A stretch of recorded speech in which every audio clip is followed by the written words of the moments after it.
So as I said, the notes seem to be taking a sort of random 2 or 3 functions. So I'm following the notes. So here we go. So the next thing we're looking at is the absolute value function. And I'll put this one into a box because this seems to be reasonably important.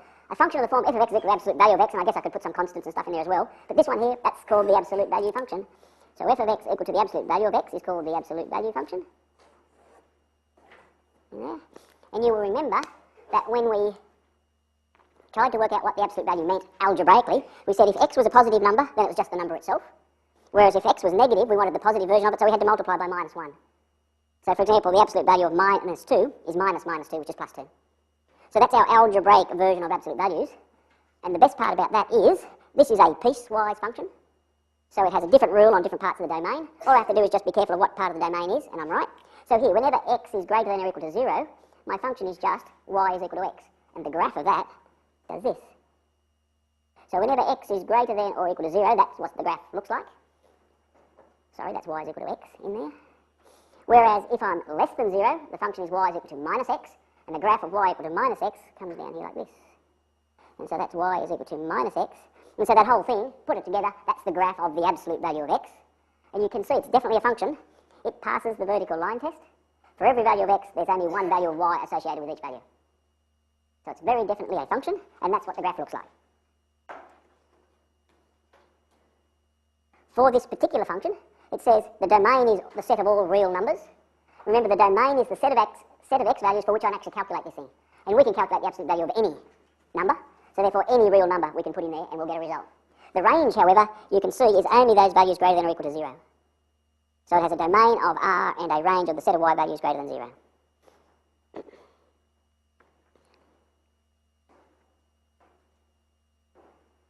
So that's just another function to put into your examples, or into your library might be the word, your library of functions. We'll catalogue them a little bit better later on, but this is just one example. So it says you determine the largest possible domain and the corresponding range for this particular function. It's an absolute value function, a little bit more complicated. The first thing, it doesn't matter what value of x in there, I can subtract 2 from it, take the absolute value and subtract 1. So the domain, without any work whatsoever, the largest possible domain is the set of all real numbers. I can find a value for that function no matter what value of x you give me in there. The range, however, is not so easy to see, I don't think.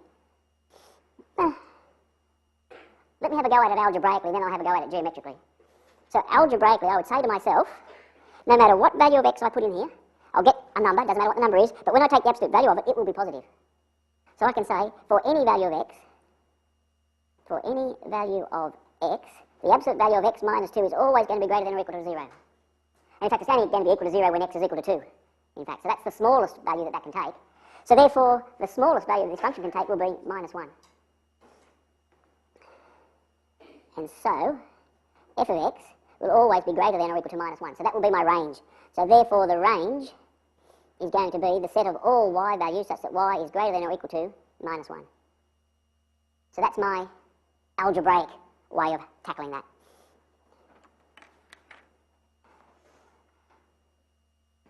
If that doesn't appeal to you, we could always have a go at drawing the picture. Have a go at a geometric version. So draw the picture and just see which value is associated with it. So let's do that.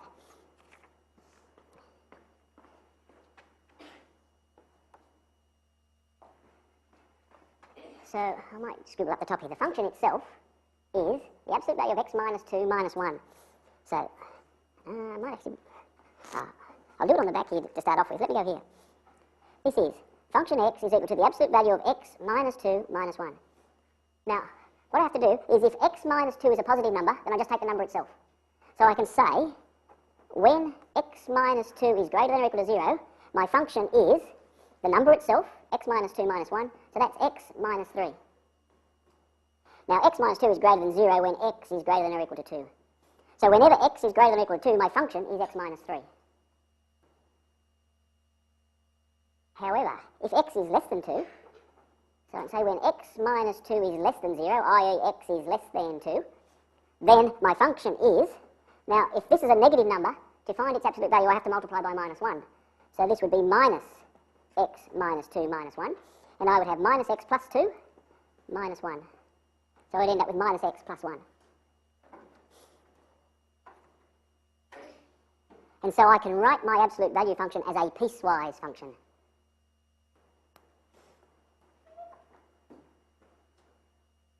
let me do that here. I'll just summarise then what we've got. So my function here is, so f of x is x plus 3 when x is greater than or equal to 2, or it's minus x plus 1 when x is less than 2. That's the same function. That's the absolute value function written in a piecewise form. And so if I were to try and draw that, and I've got that wrong, have I? It was x minus 3. Sorry. So this thing, it's a straight line, has an x-intercept of 3 and a y-intercept of minus 3. So this would be, if I just dot it for the minute, there's that line. But that's only the rule for the function when x is greater than or equal to 2. So that starts here and goes up like that. So that's y is equal to x minus 3.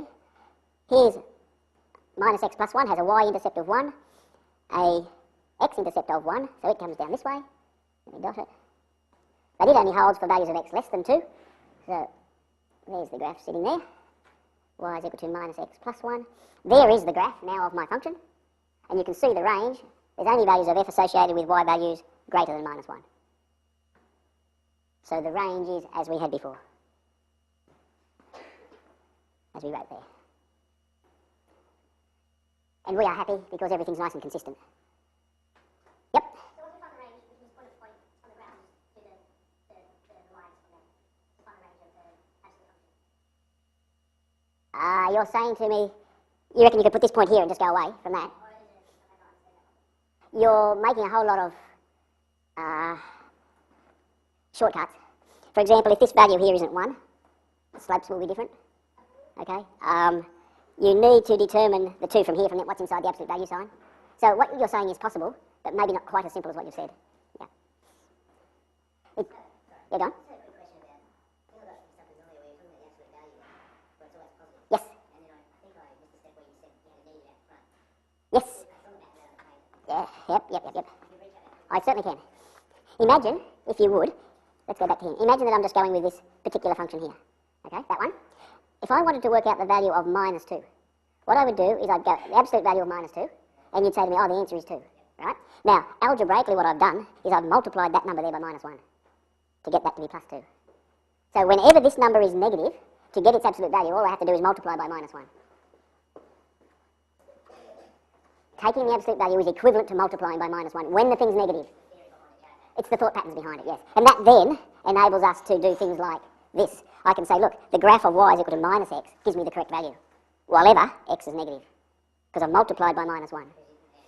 Okay, so this is a little clever algebraic trick for us to handle that particular function. Okay, make sense? Sort of. Yeah, that's right. You now at least have a chance of understanding that later. Okay, good. All right. So this one is, I guess, okay, how clever are you? Because this is going to test you straight away, all right? So straight into the deep end we go. It says, sketch the graph of this relation. Is this relation a function? Well, I mean, if you're a betting person, you say straight away it's not a function because otherwise they would have called it a function. But anyway, let's not just try to second guess the question and let's actually do it. A relation is a set of ordered pairs. So if I give you a value of x, we can work out the associated values of y. Okay, so we can agree there's a whole lot of ordered pairs here. I'm going to graph it. But I'm going to use the algebraic trick up here. I'm going to use this repeatedly. So, what I'm going to say is, if x is positive and y is positive, if both of those numbers are positive, then I know to find the absolute value of x, I just write down x itself, and to find the absolute value of y, I just write down y itself. So this then would be x plus y is equal to 1, and it's probably easier to recognise as y is equal to 1 minus x. So that is a straight line, slope minus 1, y-intercept 1. In there, whenever x is greater than 0 and y is greater than 0. Okay, let's go. What other possibilities have we got? What happens if x is negative and y is positive? In this case, since x is negative, I have to multiply by minus 1, but since y is positive, I just write down the number itself. And so that tells me that y is equal to 1 plus x. Straight line, slope 1, y-intercept 1. We have x could be negative and y could be negative, in which case I go minus x minus y is equal to 1, and I can rearrange that as y is equal to minus x minus 1. And I guess the last possibility that I haven't considered is that x is positive and y is negative, in which case there I have x minus y is equal to 1, and I get therefore y is equal to x minus 1. So I have those 4 possibilities. So I've just repeatedly used this idea sitting here. So let's see what we can do. So now we can sketch those. As I said, each of them, we recognise each of these. These are linear equations in two variables, so their graphs are straight lines, and we can read off their slope and their y-intercept. So y equal to 1 minus x is a straight line that looks, if I can just, like this. Right, that's the graph, whoops, if we can put it there. That's the graph of y is equal to 1 minus x. However, it only applies when x is positive and y is positive. So it only applies here in what we call the first quadrant. So what we do is we only get that small part, whoops, of the graph.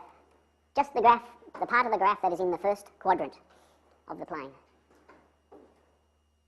This is y is equal to 1 minus x sitting there.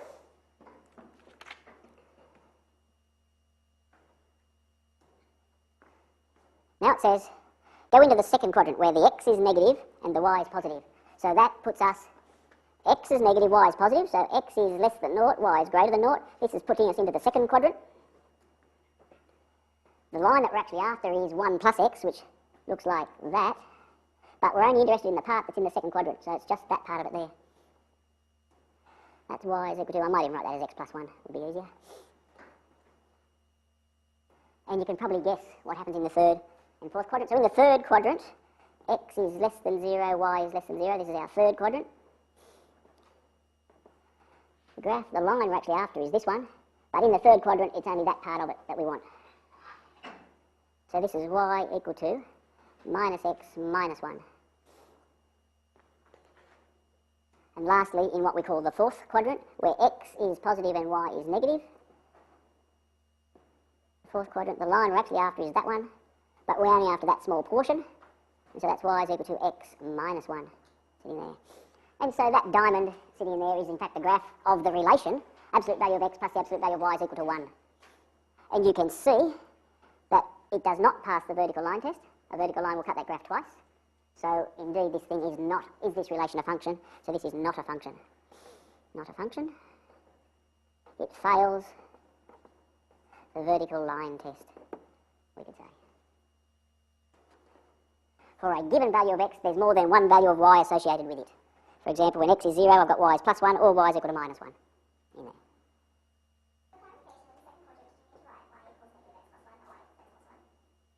Here? That is the graph of y is equal to x plus 1. It's got a slope of 1 and a y-intercept of 1. See, that's got a positive slope of 1 and a y-intercept of 1. Okay.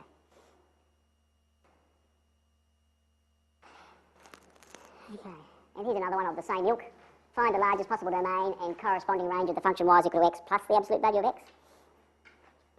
We can do the domain straight away because it says, for what values of x can you work out the function? And the answer is, doesn't matter what value of x you can give to me, I'll work out an answer. And in fact, I only get one answer. So the domain here is again the set of all real numbers. So that part was straightforward. The range, we could work out the range, but look, I'm going to do the same trick as we did here. I'm going to rewrite this as a piecewise function. So I'm going to say when x is greater than or equal to 0, this function becomes f is equal to x plus x. So it's just x is equal to x. Function x is equal to x.